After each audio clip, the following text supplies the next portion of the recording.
نا تو آواز نہیں جاتی وہاں پہ۔ بسم اللہ الرحمن الرحیم۔ آج اکاؤنٹیبلٹی کورٹ میں پیشی کے موقع پہ لاہور پولیس نے بہت بدسلوکی کی ہے، میڈیا پرسنز کے ساتھ، پولیٹیکل ورکرز اور وکلا کے ساتھ مار پیٹ کی ہے، دھکے دیے ہیں، عدالت کے دروازے بند کیے ہیں اور ٹاپ آف اٹ سائرن بجائے عدالت کے اندر، شور ڈالا ہے۔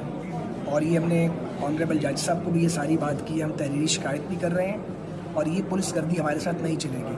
حکومت پنجاب اس بات کو غور سے سن لے کہ یہ دادا گیری برداشت ہم بالکل نہیں کریں گے ان کی۔ ہم یہاں آتے ہیں، ہم یہاں آ کے کورٹ میں ڈسپلن مینٹین کرتے ہیں، ہم نے یہاں کبھی کسی کو نعرہ نہیں لگانے دیا۔ کورٹ کا احترام ہم سب پر ہے، واجب ہے۔ اگر ہم یہ احترام کرتے ہیں تو پھر لاہور پولیس یہ احترام کیوں نہیں کرتی؟ اور مجھے بتایا گیا ہے کہ لاہور پولیس کے 2 افسران جو ہیں وہ یہ ڈائریکشنز دے رہے ہیں، ایک DIG ہیں اور ایک SP ہیں۔ انہیں بھی خیال کرنا چاہیے کہ وقت یکساں نہیں رہتا، یہ وکٹمائزیشن کا طریقہ نہیں چلے گا۔ یہ کورٹ اوپن کورٹ ہے، یہاں ہر شخص کو پیسفلی ڈسپلن کے ساتھ آ کے سماعت سننے کا حق حاصل ہے۔ لیکن اگر آپ وکلا کو مار پیٹ کریں گے، آپ میڈیا کا راستہ بند کریں گے اور آپ جو سیاسی کارکن ملنے آئے ہوئے ان کو دھکے دیں گے تو یہ نظام اس طرح نہیں چل سکتا۔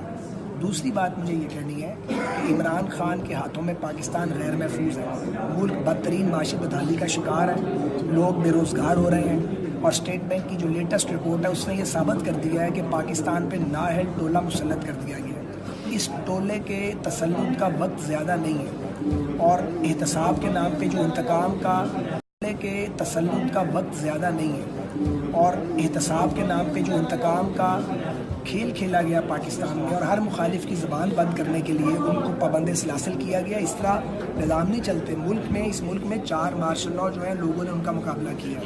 تو عمران خان نے جو یہاں پہ ایک آمریت مسلط کی ہے وہ اس کی اب زیادہ خاتمہ جو ہے دور کی بات نہیں رہا۔ اور آج یہ دھرنا ہو رہا ہے پاکستان کے اندر اور جو لوگ باہر نکلے ہیں اس کا کریڈٹ بھی عمران کو جاتا ہے، جسے اپنی حکومت ختم کرنے کی بہت جلدی ہے کیونکہ اس نے ہر ایک کے گریبان میں ہاتھ ڈال دیا اور جتنے وعدے کیے تھے بلند باندھ ایک بھی پورا نہیں کیا، مسلسل جھوٹ بولا گیا۔ اسی طرح میں یہ کہوں گا کہ میاں نواز شریف کی صحت کو یہاں تک پہنچانے کی ذمہ داری حکومت کی ہے۔ پتہ تھا کہ یہ شخص بیمار ہے، پاکستان کا سب سے بڑا لیڈر ہے، ان کو پراپر ٹریٹمنٹ نہیں دیا گیا اور ان کے ساتھ بدنیتی کا مظاہرہ کیا گیا۔ اب آپ مجھے بتائیے خدا نہ خواستہ اگر یہ بات آگے چلے گی تو اس کا ذمہ دار کون ہوگا؟ تو لوگوں کی زندگیوں سے کھیلنا بند کیا جائے، پاکستان سے کھلواڑ بند کیا جائے اور پاکستان میں اگر جمہوریت ہے تو جمہوری تقاضوں کو پورا کیا جائے۔